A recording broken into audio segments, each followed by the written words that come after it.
ಅಣ್ಣನಿಂದಲೇ ತಂಗಿಯ ಮೇಲೆ ಲೈಂಗಿಕ ದೌರ್ಜನ್ಯ ನಡೆದಿರುವಂತಹ ಆರೋಪವೊಂದು ಕೇಳಿಬಂದಿದೆ. ವಿವಾಹಿತ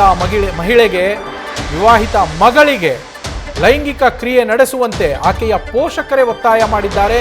ಶ್ರೀಮಂತರ ಜೊತೆಯಲ್ಲಿ ಲೈಂಗಿಕ ಕ್ರಿಯೆಯಲ್ಲಿ ನೀನು ಭಾಗಿಯಾಗುವಂತ ಸ್ವಂತ ಮಗಳಿಗೆ ಪೋಷಕರು ಒತ್ತಾಯವನ್ನ ಮಾಡಿದ್ದಾರೆ ಅಂತ ಖುದ್ದು ಆ ಮಗಳೇ ಆರೋಪವನ್ನ ಮಾಡಿ ದೂರನ್ನ ಕೊಟ್ಟಿರುವಂಥದ್ದು.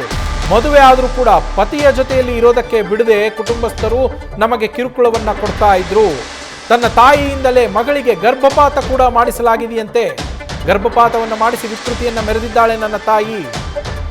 ಪತ್ನಿಯಿಂದ ಪತಿ ಮೇಲೆ ಪೋಕ್ಸೋ ಕೇಸನ್ನ ಕೂಡ ಹಾಕಿಸಿ ಪತಿಯನ್ನ ಬೆದರಿಸುವ ಕೆಲಸವನ್ನ ಕೂಡ ಆ ತಾಯಿ ಮಾಡಿದ್ದಾಳಂತೆ. ಅಂದ್ರೆ ತನ್ನ ಮಗಳಿಂದ ಆಕೆಯ ಮಗಳ ಗಂಡನ ಮೇಲೆ ಅಳಿಯನ ಮೇಲೆ ಪೋಕ್ಸೋ ಕೇಸನ್ನ ಹಾಕಿಸಿ ಬೆದರಿಸುವ ಕೆಲಸವನ್ನ ಮಾಡಿದ್ದಾರೆ. ಸದ್ಯ ಸಂತ್ರಸ್ತ ಮಹಿಳೆ ಮತ್ತು ಆಕೆಯ ಪತಿ ಇಬ್ಬರು ಹೋಗಿ ಬೆಂಗಳೂರು ಕಮಿಷನರ್ಗೆ ದೂರನ್ನ ಕೊಟ್ಟಿರುವಂಥದ್ದು ದೃಶ್ಯಗಳಲ್ಲಿ ಗಮನಿಸ್ತಾ ಇದ್ದೀರಾ.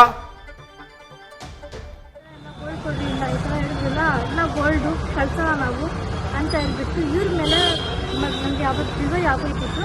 ಇವ್ರ ಮೇಲೆ ಇವ್ರಿಗೆ ಹೊಡೆಬಿಟ್ಟಿದ್ದೆಲ್ಲ ಮಾಡಿಬಿಟ್ಟು ನನಗೆ ಫೋರ್ಸ್ಫುಲಿ ಅಂತ ನಿಮ್ಮ ಮಗುಗೆ ಹೊಡೆಬಿಡ್ತೀನಿ ಎಲ್ಲ ಹೇಳ್ಬಿಟ್ಟು ಫೋರ್ಸ್ಫುಲಿ ನನಗೆ ಹೋಗ್ಬಿಟ್ಟು ಕೂತ್ಕೋಬೇಕಾಯ್ತು. ಚಿಕ್ಕಬಳ್ಳಾಪುರ ಮ್ಯಾಚ್ ಸ್ಟೇಷನ್ಗೆಲ್ಲ ಫೋರ್ಸ್ಫುಲಿ ನನಗೆ ಇವ್ರ ಮೇಲೆ ನನಗೆ ಪೋಕ್ಸೋ ಕೇಸ್ ಅಂತ ಏನು ಗೊತ್ತಿಲ್ಲ, ನನಗೆ ಕನ್ನಡ ಓದೋಕ್ಕೆ ಗೊತ್ತಿಲ್ಲ, ನನ್ನ ಸ್ಟೋರಿಲ್ಲ. ನಿಮ್ಮನ್ನ ಯಾವ ರೀತಿ ಹಿಂಸೆ ಕೊಡ್ತಾ ಇದ್ರು? ಅದು ಹಾಕೊಂಡು ನಾನು ದುಡ್ಡೆಲ್ಲ ಇಟ್ಕೊಂಡು ಅವಾಗೆ ನಮ್ಮಪ್ಪ ಏನು ಮಾಡಿದ್ರು ನನಗೆ ಗೊತ್ತಿಲ್ಲ. ಇವರು ಜಲ್ದಿ ಕಳಿಸ್ಬಿಟ್ಟು ಅವಾಗ ನಾನು ಫುಲ್ ಅಲ್ಲದೆ ಈ ಥರ ಮಾಡಬೇಡ್ರಿ ಅವ್ರ ಜೊತೆ, ನನಗೆ ಕಳಿಸ್ಬಿಟ್ಟು ನಮ್ಮ ಹಸ್ಬೆಂಡ್ ಜೊತೆ ಅವ್ರ ಜೊತೆ ಖುಷಿಯಾಗಿ ಲೈಫ್ ಮಾಡ್ತಾಯಿದ್ದೀನಿ, ಏನಕ್ಕೆ ಈ ಥರ ನನ್ನ ಲೈಫ್ ಆನ್ ಮಾಡ್ತಾಯಿದ್ದೀನಿ. ನಮ್ಮಪ್ಪ ನಂದು 4 ಆಧಾರ್ ಕಾರ್ಡ್ಸ್ ಮಾಡ್ತಿದ್ದಾರೆ. Fake Aadhaar card, 4 Aadhaar cards, date of birth time ಇದರಲ್ಲಿ ಎಲ್ಲ 2004, 2005, 2007, 2006 ಹಿಂಗೆಲ್ಲ ಮಾಡಿದ್ದಾರೆ. ಅದು ನನಗೆ ಗೊತ್ತಿರಲಿಲ್ಲ. ನಮ್ಮ ಪ್ರತಿನಿಧಿ ಅಂಕಿತಾ ನ್ಯೂಸ್ ರೂಮ್ನಿಂದ ಲೈವ್ನಲ್ಲಿ ಜಾಯ್ನ್ ಆಗಿದ್ದಾರೆ. ಅಂಕಿತಾ, ಏನಿದು ವಿಚಿತ್ರ ಘಟನೆ ಅಂತಾನೆ ಹೇಳ್ಬೋದು. ಯಾಕಂದ್ರೆ ಹೆತ್ತ ತಂದೆ ತಾಯಿ ತಮ್ಮ ಮಕ್ಕಳ ಜೀವನ ಚೆನ್ನಾಗಿರ್ಲಿ, ಅವ್ರು ಖುಷಿಯಾಗಿರ್ಲಿ ಅಂತ ಬಯಸ್ತಾರೆ. ಆದರೆ ಇಲ್ಲಿ ವಿಕೃತಿಯೇ ತುಂಬಾ ತಾಂಡವ ಆಡ್ತಾ ಇದೆ ಅಲ್ವಾ ಅಂಕಿತಾ? ಖಂಡಿತವಾಗ್ಲೂ ನವೀನ್, ಬೆಂಗಳೂರಿನ ಹೊರವಲಯದಲ್ಲಿ ನಡೆದಿರುವಂತಹ ಒಂದು ಅಮಾನುಷ ಘಟನೆ. ಸ್ವತಃ ಅಣ್ಣನ ವಿರುದ್ಧವೇ ತಂಗಿ ಈಗ ಪೊಲೀಸ್ ಠಾಣೆಯ ಮೆಟ್ಟಿಲೇರಿರುವಂಥದ್ದು. ಅದಕ್ಕೆ ಕಾರಣ ಏನು ಅಂತಂದ್ರೆ ತನ್ನ ಅಣ್ಣನೇ ತನಗೆ ಲೈಂಗಿಕ ದೌರ್ಜನ್ಯವನ್ನ ಮಾಡ್ತಾ ಇದ್ದಾನೆ ಅನ್ನೋ ಗಂಭೀರ ಆರೋಪವನ್ನ ಮಾಡ್ತಾ ಇರುವಂಥದ್ದು. 2023ರಲ್ಲಿ ಸಾನಿಯಾ ಕೌಸರ್ ಅಂತ ಹೇಳಿ ಆಕೆಗೆ ಮದುವೆ ಆಗಿರುತ್ತೆ ಸಲ್ಮಾನ್ ಜೊತೆ. ಅದಾದ ಮೇಲೆ ಒಂದು ಗಂಡು ಮಗು ಕೂಡ ಇರುತ್ತೆ. ಸೊ ಇಷ್ಟೆಲ್ಲ ಆದರೂ ಕೂಡ ಸ್ವತಃ ಆ ಹುಡುಗಿಯ ಮನೆಯವರೇ ಸೇರ್ಕೊಂಡು ಈಕೆಗೆ ಕಿರುಕುಳವನ್ನ ಕೊಡೋದಕ್ಕೆ ಪ್ರಾರಂಭ ಮಾಡ್ತಾರೆ. ಜೊತೆಗೆ ಹಣದ ಆಸೆಗೋಸ್ಕರ ಇನ್ನೊಬ್ಬನಿಗೆ ಆಕೆಯನ್ನ ಮಾರಾಟ ಮಾಡೋದಕ್ಕೂ ಕೂಡ ಯತ್ನವನ್ನ ಮಾಡಿದ್ದಾರೆ ಅಂತ ಹೇಳಿ ಈಗಾಗಲೇ ಇವತ್ತಿ ಗಂಭೀರ ಆರೋಪವನ್ನ ಮಾಡ್ತಾ ಇರುವಂತದ್ದು.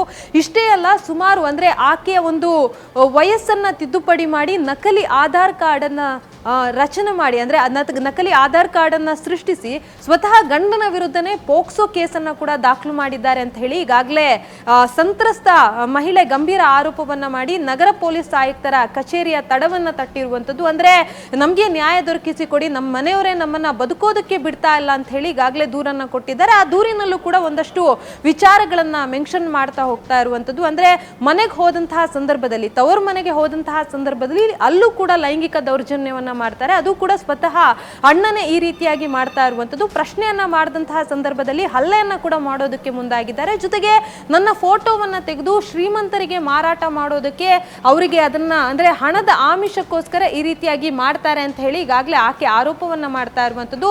ಘಟನೆಗೆ ಸಂಬಂಧಪಟ್ಟಂತೆ ಚಿಕ್ಕಬಳ್ಳಾಪುರ ಪೊಲೀಸ್ ಠಾಣೆಯಲ್ಲಿ ಒಂದು FIR ಕೂಡ ದಾಖಲಾಗಿದೆ. ಇದೀಗ ಅಂದ್ರೆ ಅಲ್ಲಿ ದೂರು ಕೊಟ್ಟರು ಕೂಡ ಯಾವುದೇ ರೀತಿಯ ಕ್ರಮ ಆಗ್ತಾ ಇಲ್ಲ ಅಂತ ಹೇಳಿ ನಗರ ಪೊಲೀಸ್ ಆಯುಕ್ತರಿಗೆ ದೂರನ್ನ ಕೊಟ್ಟಿದ್ದಾರೆ. ಕೇವಲ ಆ ಮಹಿಳೆ ಮಾತ್ರ ಅಲ್ಲ, ಆಕೆಯ ಪತಿ ಅಂದ್ರೆ ಸಲ್ಮಾನ್ ಕೂಡ ಬಂದು ದೂರನ್ನ ಕೊಟ್ಟಿರುವಂತದ್ದು. ಅಂದ್ರೆ ನಮ್ಗಿಬ್ಬರಿಗೆ ನೆಮ್ಮದಿಯಾಗಿ ಬದುಕೋಕ್ ಬಿಡಿ, ಚಿಕ್ಕ ಮಗು ಕೂಡ ಇದೆ. ಸೊ ಈ ಟೈಮಲ್ಲಿ ಈ ರೀತಿಯಾಗಿ ನಮ್ಗೆ ಟಾರ್ಚರ್ ಅನ್ನ ಕೊಡೋದು ಎಷ್ಟರ ಮಟ್ಟಿಗೆ ಸರಿ ಅಂತ ಹೇಳಿ ಈಗ ಅವರು ಪ್ರಶ್ನೆಯನ್ನ ಮಾಡ್ತಾ ಇರುವಂತದ್ದು. ಜೊತೆಗೆ ಕಮಿಷನರ್ಗೂ ಕೂಡ ಮನವಿಯನ್ನ ಮಾಡುವಂತಹ ಕೆಲಸವನ್ನ ಮಾಡಿದ್ದಾರೆ. ನಮ್ಗೆ ಈ ಒಂದು ಪ್ರಕರಣಕ್ಕೆ ಸಂಬಂಧಪಟ್ಟಂತೆ ಅವರಿಂದ ಮುಕ್ತಿ ಕೊಡಿಸಿ ನ್ಯಾಯ ದೊರಕಿಸಿಕೊಡಿ ಅಂತ ಹೇಳಿ ಅಂಗಲಾಚ್ತಾ ಇರುವಂತದ್ದು. Naveen, thank you Ankita. News first ನಿರ್ಭೀತಿಯಿಂದ ನಿಮ್ಮ ಪರವಾಗಿ.